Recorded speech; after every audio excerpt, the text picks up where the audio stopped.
Hello, Movie Rewind here. Today I'm going to explain an American film called Bubble Boy, spoilers ahead. A boy named Jimmy Livingston is born with no immunity whatsoever. Even a little germ can kill him. So he has to be kept in isolation. He cannot touch anything without it being decontaminated. Hence he will have to live inside a bubble-like plastic sphere for all his life. His mother, Mrs. Livingston, is overprotective of her son until he was 4 years old. He wasn't even allowed to come home. However, after he turned 4, she and Mr. Livingston bring the little boy home in his bubble. His room too has a huge bubble, so he can walk inside it. The bubble has a pair of protruded hands that his parents can use to touch him. All his toys are decontaminated to be free of the smallest of the germs and kept inside the bubble. Jimmy has lived in that room. Mrs. Livingston doesn't ever want him to leave the bubble. So she ends all the bedtime stories with the princess dying because they were let free. He is only allowed to watch one TV channel and read one magazine because Mrs. Livingston insists they are the only ones ever made. She also uses the protruded arms to cut his hair and hug her son.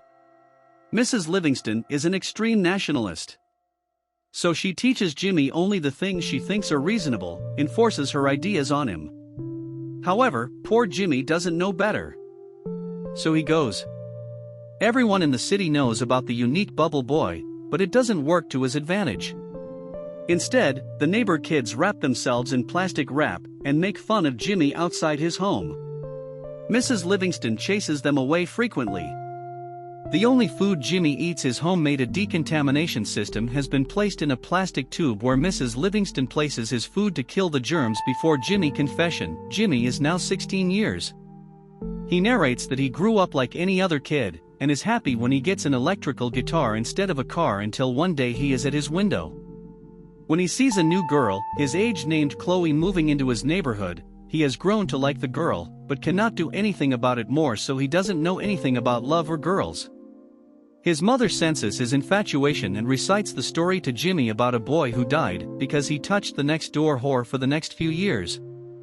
And you watch his clothing through his windows a lot. She also notices. He narrates that he knows something is happening to him, but he doesn't know what. One morning he wakes up with an erection and is petrified, unknown to the concept. He hits himself with a bat. He cries and calls his mother. Mrs. Livingston comes in and makes him repeat the Pledge of Allegiance until he calms down. Chloe has a group of popular friends who make fun of Jimmy, calling him the Bubble Boy. She seems to be defensive towards him. One day, she knocks on the Livingstons' door and Mr. She sees the system of plastic tubes all around the house and is fascinated. She follows the tube and reaches Jimmy's room. Jimmy is surprised and nervous because his mother is the only woman he has talked to. Chloe talks to him and tells him she liked his guitar. Jimmy tries teaching her to play it with a protruded hands. He starts reciting the Pledge of Allegiance in the middle of it. Starting that day, the two hang out together every day. She gives him a guinea pig inside a ball for his birthday, and even brings kids inside his room for Halloween. One night on her birthday, a drunk Chloe snakes inside Jimmy's room through the windows. She tries getting inside the bubble, claiming she cannot stay away from him anymore. However, she passes out before she can go in. The scene cuts to Chloe's prom night. Her perverted boyfriend Mark comes to pick her up. And Jimmy has Devon.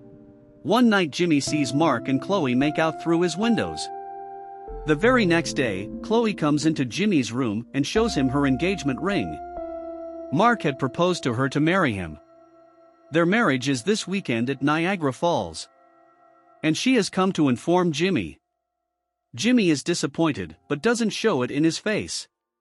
She has also brought him a gift, which she keeps inside his decontamination too. Chloe leaves with tears in her eyes. Later, Jimmy opens the gift and sees it as a snow globe with "I love you" written inside. Surprised, he screams her name and decides to go to Niagara Falls to stop the wedding. He works hard to make himself a portable bubble shield and is finally successful. Then he sneaks out of the house without his parents. Jimmy is happy to be running for the first time. He reaches the bus station and asks the person there for a bus ticket. However, Jimmy has forgotten to bring any money. Distressed, he tries to cross the road when he is hit by a bus. He goes flying to the ground, but his bubble saves him. The people from the bus come out and offer to give him a ride. Jimmy happily accepts it, but he gets to know that the people are part of a religious cult. When he points it out, they angrily throw him out of the cult group reaches their destination, where their leader announces a round man inside a globe to be the savior sent by God.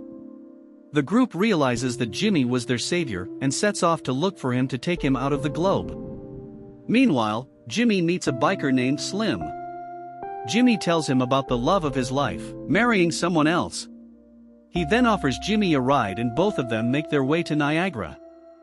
At home, Mrs. Livingston finds Jimmy missing and freaks out. Mrs. Livingston and her husband set out to look for Jimmy, because the police would only do it after 24 hours of the disappearance. Elsewhere, Slim and Jimmy reached Vegas and stopped to rest. They have a lot of fun at a casino, but Jimmy only has 2 days before the wedding. So he leaves Slim at the club, steals a scooter and runs away in it. After traveling for a while, Jimmy comes across his parents' car, who tries to stop him. In a hurry, Jimmy gets into an accident, but thankfully his bubble bounces him into a running train. He escapes his mother, but is now trapped in a train with talents from a freak show. The freaks tell him about their boss, Dr. Freak, who keeps them captured and uses them in his freak show. Jimmy meets Dr. Freak, who happens to be a dwarf. He accidentally throws the man to the ground with his bubble and frees the other freaks. Then he continues his way to Niagara. But he can hardly use a scooter anymore. So he goes to a restaurant to ask someone for a ride. When Jimmy tells them he has no immunity, they assume Jimmy has a contagious disease and run away from the place. The restaurant catches on fire and the chaos and Push Pop offers Jimmy a ride. Mrs. Livingston reaches Dr. Freak, who tells her that Jimmy is going to Niagara. She calls Chloe and yells at her for making Jimmy run away. As she talks to Dr. Freak, the freaks outside steal her car. Push Pop and Jimmy are on their way. When they hit a cow in the middle of the road, Push Pop is distressed because in his religion, cows are a symbol of God. But following his mother's word, Jimmy tells him that his religion is false. This offends Push Pop, so he leaves Jimmy on his own. Jimmy then somehow reaches New York. He asks for a ride from an old man named Pippi, to which he agreed. Jimmy wakes up the next morning and the man is still driving the car. Jimmy soon realizes that Pippi is lying lifeless and the car hits a billboard. Jimmy goes into a grocery store and calls. Chloe. Mark picks up the phone and tells Jimmy to give up because he is about to marry Chloe in an hour. He is now hopeless. So he calls his mother and asks her to come to pick him. Both his parents drive to him and get him inside the car. Mrs. Livingston goes to the washroom when Mr. Livingston asks Jimmy how it felt to be outside for the father and son bond. Mr. Livingston tells Jimmy to not give up before trying, taking his words. Jimmy runs to stop the wedding. Mrs. Livingston sees this and follows him in their car. At the same time, the cult group finds Jimmy and follows him as well. Slim with his biker friends comes to rescue Jimmy. To Slim locks eyes with Mrs. Livingston, who happens to be his old loved Wildfire. It turns out all of them are driving on a plane's runway. A plane takes off and Jimmy gets on board with. They fly to Niagara Falls, but the plane crashes, making Jimmy fall into the waterfall. Thankfully his bubble doesn't let him drown. He somehow manages to get out of the water and rushes his way to the wedding. Chloe and Mark are in the chapel saying their vows. When Jimmy enters the church, claiming his love for her, seeing this as his last chance to persuade Chloe, he puts his life in danger as Chloe tries to wake him up. Mr. and Mrs. Livingston arrive there. To Mrs. Livingston warns her son's death.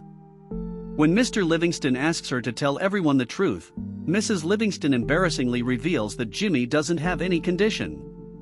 And he suddenly wakes up. It turns out that she had lied to him to keep him away from the evils of the world. For all these years, Jimmy is shocked but forgives his mother. When she claims she did it to protect him, he finally embraces Chloe as everyone. Claps cut to a few months. Chloe and Jimmy are getting married. Everyone he met during his journey is at the wedding. The movie ends as we see Jimmy and Chloe drive away in a car to their honeymoon.